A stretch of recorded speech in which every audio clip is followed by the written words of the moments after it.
What's going on, everyone? This is CJ back with another video, podcast 8.0 of DaBearNecessititesPod. Thank you so much for tuning in. On today's episode, by the way, Kentucky won, go Big Blue. That's my team. I'm following the tournament. And obviously, this is a Bears podcast, so bear down. Today's agenda, we are going to go over previous Chicago Bears news. We are going to give you insight on a bold trade proposal that we found online. We will give you the link as well for that bold trade proposal. We're going to be reviewing the latest mock drafts by some of the top analysts out there in the NFL. And we are going to close this out by talking about our perfect mock draft. So, this perfect mock draft is basically a list of players with the current picks that the Bears have, only rounds 1 through 4, and um, these are going to be players that we would be able to get around those picks if they fall to us. So they are definitely um, legit, as in like we can definitely get these players if they're there on the board. It's not like these players are going 20 picks before where we're picking or whatever. They are right around in that area. And we're just going to give you our idea of what it means to be a perfect mock, something that would be done if these players were picked. So, starting it off, Chicago Bears news. The recent news that we've been notified on, the Bears have signed Devin Duvernay to a 1-year contract. Devin Duvernay comes over from previously playing on Baltimore. I honestly do not know where he played last year, but I do not think it was on Baltimore. He's going to be our return specialist, kick returner slash punt returner, probably mixing in there every now and then with Zacchaeus Alameda Zacchaeus as the wide receiver 3. You know, they're not making things easy on Tyler Scott right now with this move. Scott could have been another guy that would be mixing in with Zacchaeus for the wide receiver 3 spot, as well as playing like kick return, punt return. They also ended up re-signing uh what's his name? Blackwell, Josh Blackwell, which means the whole kick return, punt return job is probably locked up now because Devin Duvernay is going to take over the rest as well. So if you got those two guys, you probably don't need Kyler Scott on kick return, punt return. So the only thing that he's going to be trying to compete for is that wide receiver 3 position. But I honestly have a feeling that they're probably going to be they're going to be moving on from him pretty soon. We'll wait for the news. In addition, the Bears also re-signed Travis Homer, running back, to a 1-year contract extension, and Scott Daly, the long snapper, as well as Doug Kramer, offensive lineman, all to 1-year contract extensions. All of these guys really don't mean nothing to me, to be honest. Travis Homer is going to be on the um, special teams unit mainly. I still think they're going to draft a running back really high in this draft. I don't think Roshan or Swift are their future backs on this team. And I don't honestly know why they re-signed Doug Kramer. I don't know what they saw in him, but he's going to be a backup anyway. So I guess it really doesn't matter if it's a 1-year contract extension.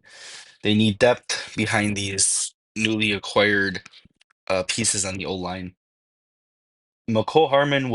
Hardman, who the Bears were going after before they signed Devin Duvernay, signed with the Packers.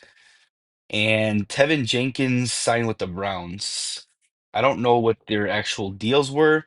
Don't have those numbers in front of me, but these guys are signed, and we wanted to announce that here in our news section.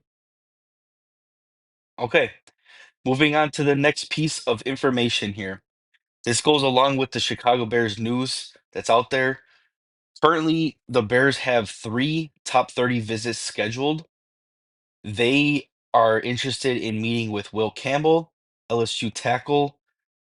They're interested in meeting Josh Connerly, offensive tackle from Oregon.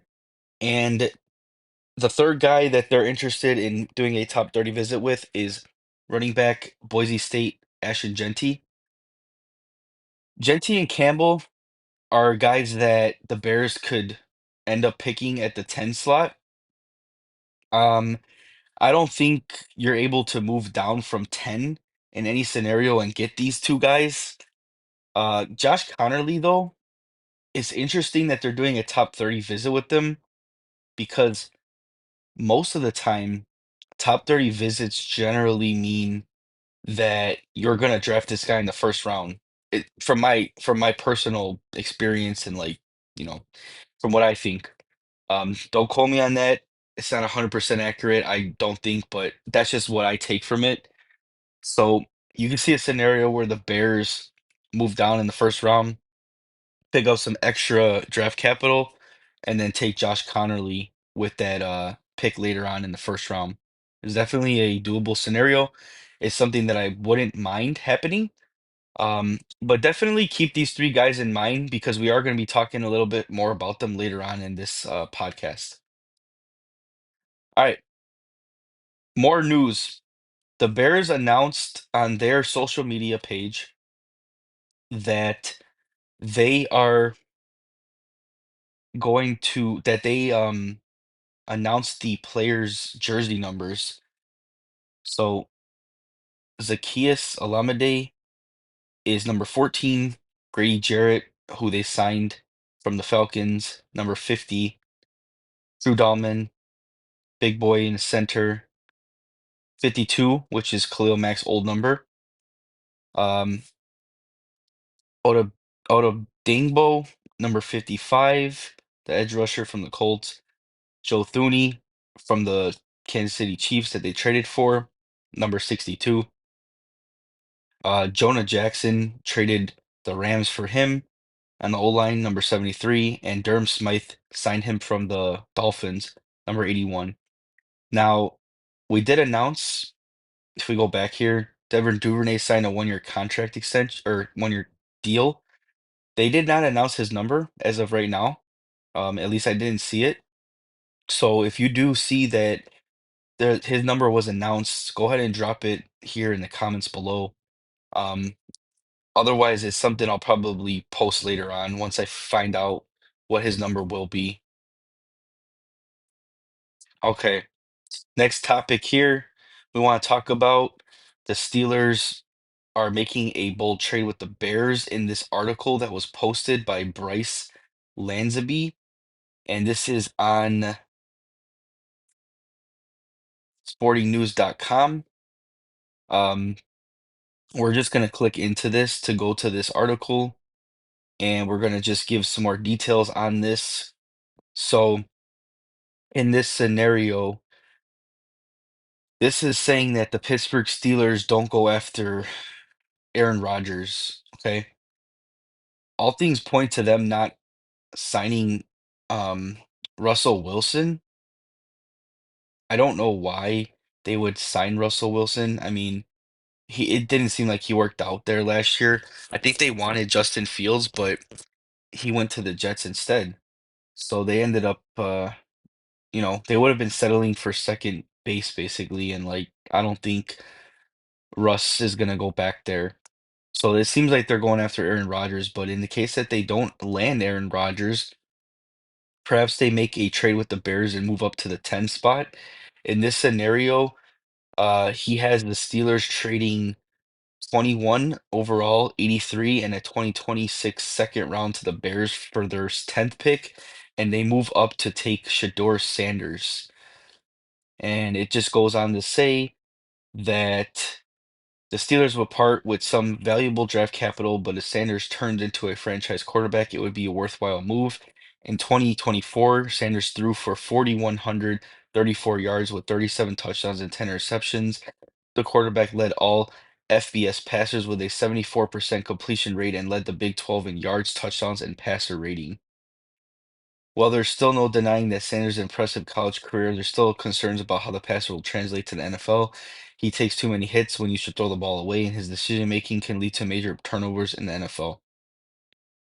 I mean, I love Caleb Williams, but this was definitely his issue as well coming out of college, holding on to the ball too long, taking too many sacks. It happened in the first year of his career as well. The Bears O line was really bad, but he also made a lot of mistakes as well. So, I mean, that's something that could be fixed, I think, with good coaching. And if Sanders goes to the Pittsburgh Steelers, he's going to have one of the best coaches in the NFL with Mike Tomlin. So, this is definitely something that I think Steelers fans would love. Um, I think the NFL would probably enjoy it as well because the Steelers are a very likable team and they've been making the playoffs consistently for the last decade. They just can't win any games, and their quarterback play has limited them from winning games and competing for championships since Ben Roethlisberger has left. So they do need to find an answer at quarterback, and Sanders could be a possible answer, so we'll see what happens. Maybe this trade happens, and it would be pretty interesting to see. Okay. Um, the next topic here we want to talk about. So we're going to jump into these mock drafts. We have Mel Kiper's mock 2.0. In this scenario, he has the Bears taking Mikael Williams at number 10 overall, and I really don't enjoy this at all because of the fact that if you look here on the screen, you can see on YouTube that Armand Membo, Amari Hampton, and Will Campbell all went after the Bears took Mikael Williams. I think Mikael Williams is a good pick if you're able to move down and get him later on in the first round and pick up some extra draft capital. But I really don't think, and this is just what my personal opinion is, I really don't think that the Bears are going to be going after an edge rusher in the first round. Most of these edge rushers to me, and from what I've heard from analysts, they're pretty much identical. Outside of Mason Graham, he's an interior rusher though. He's probably like the best available defensive player in this draft class, and he's for sure gonna go top 10.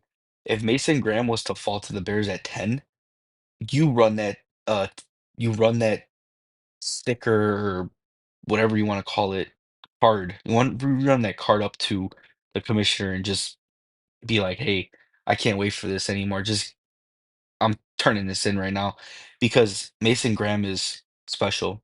And alongside of like Billings, Dexter, and newly acquired pass rusher Grady Jarrett, he can learn from all those guys. He wouldn't have to come in there his rookie year and start. He would be a rotational player and he would eventually take over for Billings because you wouldn't have to re-sign him then.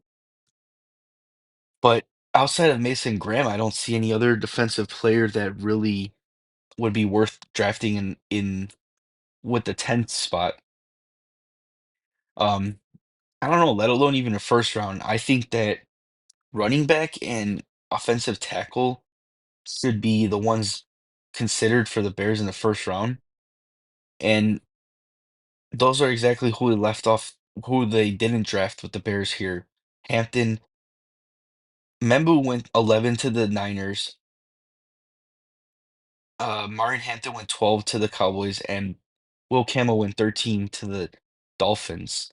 You know, and you take Mikael Williams at 10. I just, I don't understand it. You know, I would be fine with them if they moved down, but I really don't like the pick when those three guys were available. Here's a little bit of information about Mikael Williams, though. He is only 20 years old, so he's probably one of the younger defensive players in this draft class. He is a 2022 national champion, so he is coming from a winning environment. He knows what it takes to work hard to compete in pivotal playoff games and win championships in college, and you need more winners on this team. He has 23 career total tackles for loss, 14 career sacks, 4.5 per year, 8.5, eight, I'm sorry, 8 tackles for loss on an average per year. He's 6'5", 260, arms are 34 and 3/8, hands is 10 and 1/4. So he has the exact build that Dennis Allen looks for in his defense. And like I said, if you move down and you take him later on with while acquiring more draft capital, I think I could probably figure out a way to swallow that pill, but I'm not taking him at 10, especially with those three guys left on the board. All right. This is Daniel Jeremiah's mock draft. I actually gotta find it here because I didn't post the right one. I reposted Mel Kiper's. So this is his mock draft here. Daniel Jeremiah. He has the Bears taking Will Campbell at 10, which is interesting. I mean, I love Will Campbell. I think he would be a great pick there. He was the best player available on the board at the time that they drafted. Um, it's just it's funny because a lot of the analysts now have sort of been going away from the notion of the Bears taking tackles or guards in the first round because they have added so many pieces during free agency and via trade. But I don't think they're done. We don't know how they feel about Braxton Jones. We don't know if Braxton Jones is even going to be healthy to start the season. And if he's not, you do need somebody like a Will Campbell to come in and play for left tackle for you to start the season, or eventually to take over for Braxton once this year's over, and assuming you don't re-sign him. And like I said, in Daniel Jeremiah's draft, Genti went sixth to the Raiders, Membu went seventh to the Jets, Mason Graham went eighth to the Panthers, which that would have been a really great pick for them. Um, and then Will Campbell was left there to the Bears at 10, and they took him. And Jalen Walker has been pretty high on everybody's boards. I think we go here to Mel Kiper's.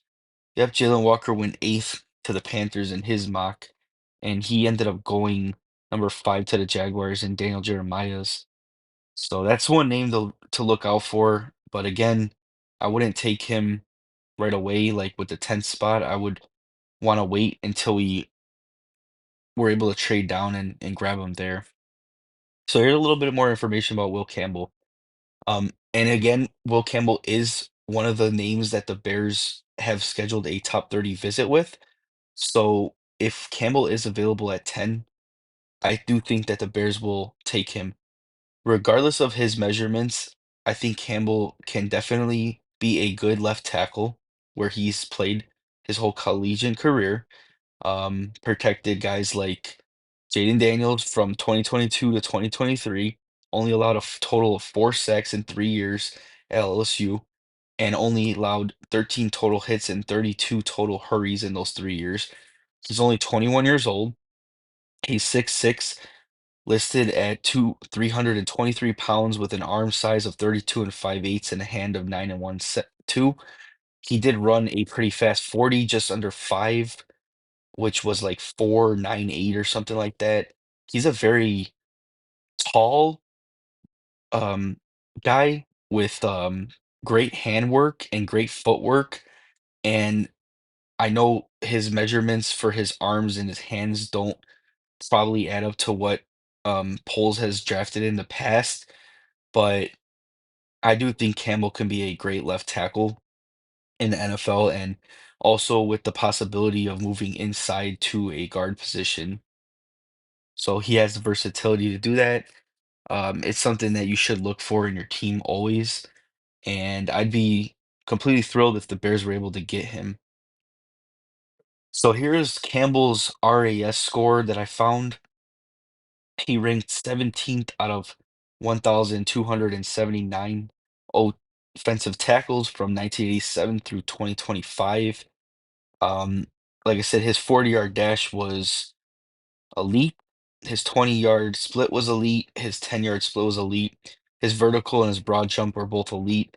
The only thing that didn't measure elite was his height, weight, and the bench press wasn't listed, but outside of that, everything else was elite. He's one of the better prospect tackles out there since probably Rashawn Slater, I'd say. And a lot of people were concerned about Rashawn Slater's build as well, like his weight and height and hand size. He's just, I think, above Will Campbell with like a 33-inch arm instead of a 32 and 5/8. So Campbell's just below that threshold of the 33, which everybody probably would have felt more comfortable about it. But I mean, if you look at Campbell's tape, the way you see him use his arms and his legs, you would not think that his measurables were like that because he knows where to put his hands on the guy. His hand placement's excellent. His footwork is excellent. He gets low enough to maneuver left and right. And he's a solid tackle. All right. Next analyst here we wanted to um add in this little podcast that we're talking about is Todd McShay. McShay has been out of ESPN for a while, but he still has been coming out with a lot of footage, if you want to call a lot of like things out there um that he posts on his YouTube page. He has his own podcast. He does require somebody to actually purchase his stuff though, so I didn't get a full breakdown of his whole mock draft because I don't really want to pay for that. But I did I did see online that they posted he took Amari Hampton with the Bears' 10th overall pick. So I wanted to talk a little bit about Hampton. I love Hampton. He's 22 years old from UNC. He has had back-to-back years of 1,500 rushing yards with 15 touchdowns in 2 seasons. He ran a 4.46 in the 40-yard dash, which I believe was probably like the second highest for the running backs of this class. He's 6 feet, weighs 221 with an arm size of 30 and 1/3 and a hand size of 9 and 3/8. He's a bulldozer of a running back. He will run you over.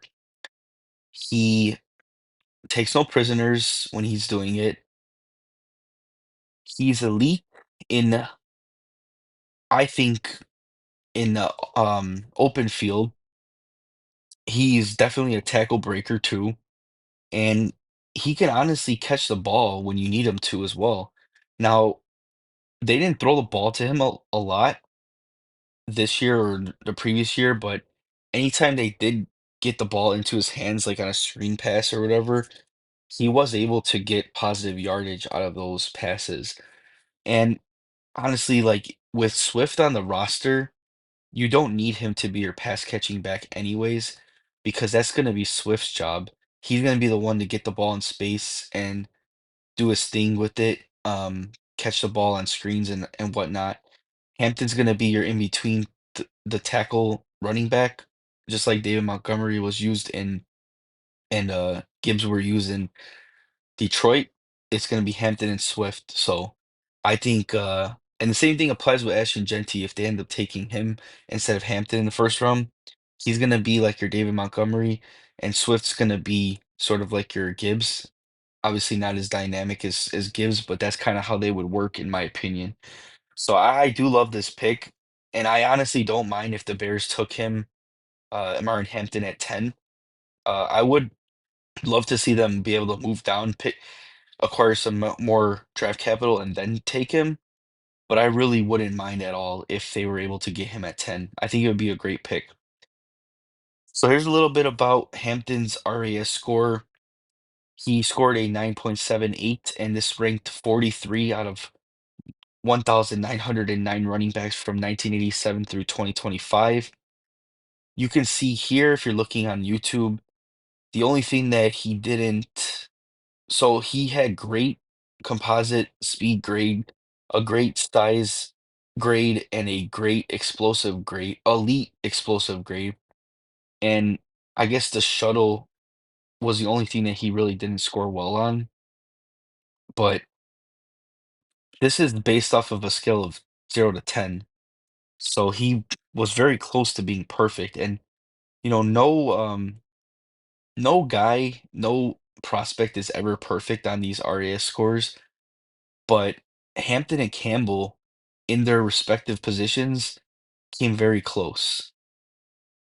Okay, we want to move on to our next segment here, which is our final segment of the podcast, and I call this the El Perfecto mock draft. This is my perfect mock draft for the Bears in case all of these guys were drafted at these picks that they currently hold. This is definitely something that I think would be the ultimate perfect gift for us Bears fans if they were able to land these guys in these picks. So the first one with the first pick or the 10th pick in the first round is Ashton Genty, running back from Boise State. They do have a top 30 visit with Ashton Genty. I do think they are going to target him with that 10th pick. And if he's not available at that time, look for Will Campbell or possibly Mason Graham if he's there, and maybe even Membu if he's there. And if none of those guys are there, Amari Hampton is an option. If they don't feel comfortable taking him there, then they might end up moving down and maybe trying to get him later. Okay, Josh Connerly, offensive tackle from Oregon, pick 39. If he fell to the Bears in the second round, that would be a dream scenario for them. They did have a top 30 visit scheduled with Josh Connerly, so this might be a name that they're actually considering in the first round. So if he fell to them at 39, this is a no-brainer pick and something that I would love. Pick 41, safety out of Notre Dame, Xavier Watts. Um, I'm one of those people that believe safety is definitely a true need for the Bears. I thought maybe there was a chance that they would address this in free agency. They didn't end up going after any of the big time names that were out there. Rightfully so. I don't think they want to pay a premium for the safety position right now. They're not in desperate dire need this year for one, so it makes sense not to go out and spend that much on a safety. There was a couple names that are still out there actually that makes sense. I talked about in my previous podcast, like Justin uh, Blackman from the Colts. He would be a good name available in free agency right now for safety, but assuming that they go into the draft next month and they still don't have another safety in free agency, uh, I think that safety is a big need. And you got guys like Brisker, you've got Jonathan Owens, and you've got uh, Kevin Byard, who are all going to be free agents after this year. So you really don't have a starting safety on this roster for the 2026 Bears. So I do think you need to draft one. And when is the next time you're going to be able to have the chance at drafting a surefire starting safety this early? I mean, unless you use your first round pick, because assuming your team gets better the next few years, your f- your picks are going to be later in the draft. So your first round should be within the 20s, which means that your second round pick is going to be in like the 70s or the 60s. So when are you ever going to get a chance to draft one of these top safeties? And Xavier Watts could be the best safety in this class. He is a good ball hawk receiving safety, which is something that the Bears lack right now. The safeties that they have are pretty hard hitting safeties. They are able to cause fumbles, Byard and Brisker. Brisker can't stay healthy though. He had concussion last year again, missed caused him to miss 12 games of the season. And you just don't have that ball hawking safety that can get interceptions. You know, it's something that definitely I think would be great for them to have in addition to their team in that safety room. And I think they are going to be looking to do that in the draft. Okay, the final pick here, pick 72 in the third round, edge rusher Josiah Stewart out of University of Michigan. Now, this is a guy that I would say Dennis Allen probably doesn't generally go after. He isn't the type of build that Dennis Allen actually looks for in his defense, his defensive edges, or defensive players in general, because his build is 6'1", and usually they go for guys that are 6'6", 6'5". So he's a smaller size edge rusher, but his production was off the charts in college. Um, he had probably back-to-back seasons of like six or more sacks a year, a ton of pressures, quarterback, and that's what you want to do, affect the quarterback. And I did see a little note out there, like a comment on this Josiah Stewart guy, that in the NFL, if he's drafted, which he's gonna be, that they might end up moving him to like linebacker, free linebacker position. Um, I think this would be a great position for him to be on the Bears. They did just lose Jack Sanborn, and I know Sanborn wasn't a starter, but he did get a lot of quality minutes, and you still need to actually add linebacker in this draft class, whether it's gonna be somebody like Josiah Stewart or somebody later. It could work out though. Um, I think that he would be excellent in Dennis Allen's defense. So give me some Josiah Stewart in the third round, and if you can get the rest of these other guys ahead of him, this is the El Perfecto mock draft that I am proposing for the Chicago Bears. All right. That about does it for this video of this 8.0 podcast on Bear Necessities Pod. Thank you guys for watching. Please be sure to leave your comments below. Like this video, share with others. Thanks for watching again. CJ out, bear down.